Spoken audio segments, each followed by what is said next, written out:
Living together ඉන්න එක ඔබට බලපාන්නේ කොහොමද? ඔබත් ඔබේ සහකරු හෝ සහකාරිය සමග විවාහයට කලින් ලිවිං ටුගෙදර් ඉන්න හිතනවාද? මේ ඔබේ සම්බන්ධතාවය ශක්තිමත් කරනවාද? නැත්නම් ඉක්මනින්ම කඩා වැටෙන්න පාර කපනවාද? මේ තීරණය ගැනීමට කලින් ඔබ දැනගත යුතු මනෝවිද්‍යාත්මක ඇත්ත මෙන්න.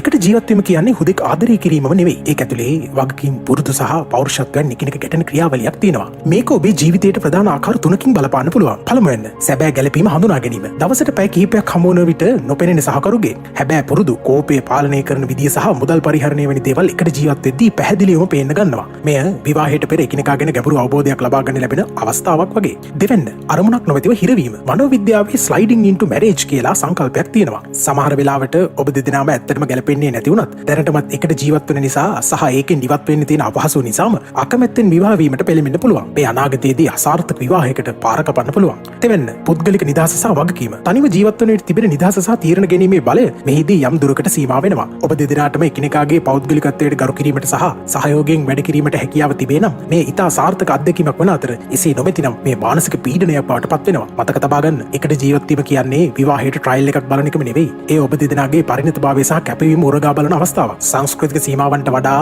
ඔබ දෙදෙනාගේ මානසික ගැළපීම ගැන මෙහිදී වැඩිපුර හිතන්න. මේ වගේ දේවල් දැනගන්න හැකිනම් සබ්ස්ක්‍රයිබ් කරන්න. නොහැකිනම් වහාම සබ්ස්ක්‍රයිබ් කරන්න.